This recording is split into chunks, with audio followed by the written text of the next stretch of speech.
दिवस है, उस पर आप क्या कहना चाहेंगे? हम हिंदी पत्रकारिता दिवस पर सबसे पहले तो सभी पत्रकारों को और पत्रकारों के जरिए पूरे देश की जनता को इस दिवस की बधाई देना चाहते हैं, क्योंकि पत्रकारिता समाज का आईना होती है। पत्रकारिता में समाज अपना प्रतिबिंब देखता है। पत्रकारिता के जरिए समाज अपनी समस्याओं का निराकरण देखता है और पत्रकारिता में ही वो देश के को किस गति और क्या उसको मार्ग दिया जाए, इसकी भी आशा करता है। इसलिए पत्रकारिता की जो एक आवश्यकता है, उस आवश्यकता को देखते हुए मैं न केवल पत्रकारों बल्कि पूरे देशवासियों को इसकी बधाई देना चाहता हूँ। आप बड़े लंबे समय से पत्रकारिता कर रहे हैं, साथ में राजनीति पे बहुत पैनी नजर है आपकी। अभी 2 दिन के अंदर गोरखपुर के अंदर 2 रोड शो हुए। एक एनडीए गठबंधन भाजपा ने किया, जिसमें मुख्यमंत्री जी ने लीड कर रहे थे। दूसरा आज हुआ है जो काजल निषाद जी का इंडिया गठबंधन है। दोनों इसको आप कैसे देखते हैं? दोनों रोड शो को किस तरह से आप देखते हैं? देखिए, मुझे समझ में नहीं आता है, जब हमारे संविधान निर्माताओं ने मतदान का अधिकार हमको दिया तो एक उम्र बनाई कि इससे कम का व्यक्ति मतदान नहीं कर सकता, यानी कि जो बौद्धिक रूप से संतृप्त हो, बौद्धिक रूप से पूरी तरह परिपक्व हो, वो व्यक्ति मतदान करेगा। और ऐसी स्थिति में क्या आप उसको यह भीड़ दिखाकर और प्रभाव दिखाकर क्या प्रभावित कर सकते हैं? मैं मानता हूं कि एज ए वोटर मैं इन भीड़ से, बल्कि मुझे नाराजगी होती है कि जिन भी मार्गों पर रोड शो निकलता है, उस मार्ग पर रहने वाले लोगों का जीवन उन 3-4 घंटों के लिए नारकीय हो जाता है और कहीं मैं मानता हूं कि इससे उनके मन में एक आक्रोश भी आ सकता है।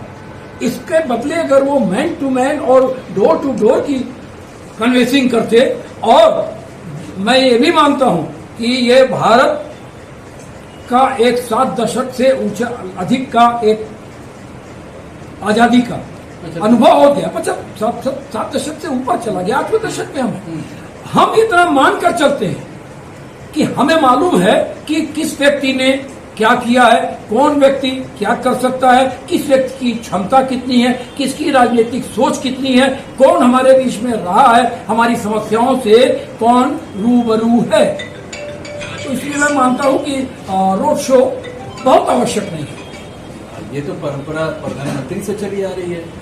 नहीं, अगर मैंने ये कहा कि ये मेरी अपनी सोच है। आपने मेरी सोच मानी कि एक पत्रकार और एक राजनीति के ऊपर निगाह रखने, तो मेरा मानना है कि सबसे पहले मैं वोटर हूं। मेरा संवैधानिक दायित्व है, मेरा मूलभूत अधिकार इसी संविधान से बंधे हुए हैं और यह संविधान हमें कहता है कि आप वोट देकर एक बेहतर सरकार ले आओगे।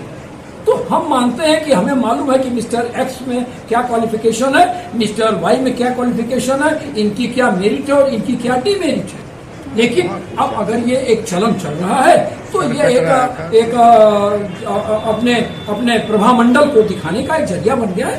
और मैं इसमें बहुत बार ये देखा जाता है कि वही भीड़ इनके में होती है, वही भीड़ इनके में भी होती है। गोरखपुर के चुनाव की अगर बात करें तो किस तरफ जा रहा है ये चुनाव? देखिए, सीधी सी बात है, मैं न ज्योतिष हूं और न मैं ठेकेदार हूं वोट का, लेकिन मैं एक बात जानता हूं कि अगर इस पूरे भारत में वर्तमान दौर के 7वां चरण होने जा रहा है और इन 7 चरणों में अगर बनारस को भी शामिल कर लिया जाए तो एकमात्र गोरखपुर की सीट ऐसी है जिसको बड़े दावे के साथ कह सकते हैं कि ये योगी आदित्यनाथ का आशीर्वाद यहां विजयी होगा। क्यों? क्योंकि यहां कैंडिडेट से कोई मतलब नहीं है। कैंडिडेट पिछले इतने लंबे समय में, अभी तक वो 5 साल में मैं नहीं मुलाकात कर पाया। मेरी मुलाकात मेरे लोकसभा सांसद से नहीं है। हो सकता है कि मैं ही कमजोर हूं, मैं घर से न निकलता हूं। मेरा सांसद कल कचहरी आता है, एक गेट से घुसता है और दूसरे गेट से 5 मिनट में निकल जाता है। 5000 अधिवक्ता उसका इंतजार करते रह गए क्योंकि वह जानता है कि यहाँ मैं नहीं लड़ रहा हूँ चुनाव, यहाँ योगी आदित्यनाथ की वह प्रतिष्ठा लड़ रही है जो परंपरागत रूप से गोरखपुर के जनमानस पर राज करती है। यहाँ सिर्फ हिंदू और मुस्लिम का तो कोई मामला ही नहीं है, यहाँ सिर्फ और सिर्फ मंदिर और यहाँ के लोगों का मसला है, क्योंकि गोरखनाथ मेला जो विश्व प्रसिद्ध मेला है उसमें 50% से अधिक भागीदारी मुस्लिमों की होती है। तो जिस मुसलमान का रोजी रोटी बंधी हो जहां से, तो वो वोट देते समय उनको क्यों वोट देगा।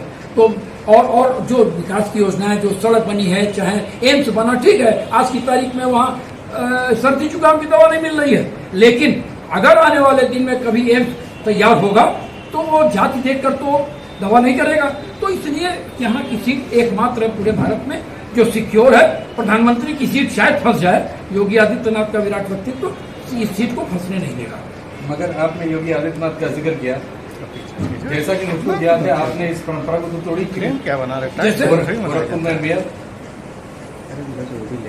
आपको मालूम है प्रतिरोध एक शब्द आता है गोरखपुर में, एक नहीं, गोरखपुर में नहीं, मेरी बात सुने, प्रतिरोध एक शब्द आता है। देखिए मैं उन बातों पर जाना नहीं चाहता हूं, लेकिन एक बात जानिए, जब अब मनुष्य में निराशा होती है तो उसका प्रतिरोध उभर कर आता है, और आशा देवी उसी प्रतिरोध का प्रतिबिंब थी। पहली बार जीतते समय राधा मोहन जी भी उसी प्रतिरोध का चरित्र थे। बाद में राधा मोहन जी ने अपनी कार्य कुशलता से यहाँ के लोगों के दिल में अपनी जगह बना ली, लेकिन पहला चुनाव तो वो प्रतिरोध में ही जीते थे। लेकिन अमरनाथ यादव की अगर बात करते हैं, आशा देवी की बात करते हैं, तो चाणक तो आप ही थे। नहीं, बिल्कुल नहीं, सवाल ही नहीं पैदा होता। मेरी सोच इतनी भी नहीं है कि मैं एक ऐसे व्यक्ति को प्रतिरोध के स्वरूप खड़ा करूं जिसके बगल में खड़ा होने से मैं खुद भी शर्मिंदा महसूस करूं। आप गलतफहमी में, आप अपने मेमोरी को करेक्ट हो रही है, उसको सुधारिए, उसको फॉर्मेट करिए और फिर से भरिए, क्योंकि वो दूसरे सिंह साहब थे, वो रत्नाकर सिंह नहीं थे। हम जनता से करेंगे अपील कि अपनी आंख, कान और सब इंद्रियों को काबू में रखें। वोट देते समय इस बात को देखें कि आप किस लिए वोट दे रहे हैं, किसको दे रहे हैं, यह मायने नहीं रखता है, आप किस लिए वोट दे रहे हैं। और जब आपको यह एहसास हो जाए कि आप किसी बेहतरी के लिए वोट दे रहे हैं, तो आप वहां वोट बेखटके लगाइए, वह कोई भी चुनाव चले।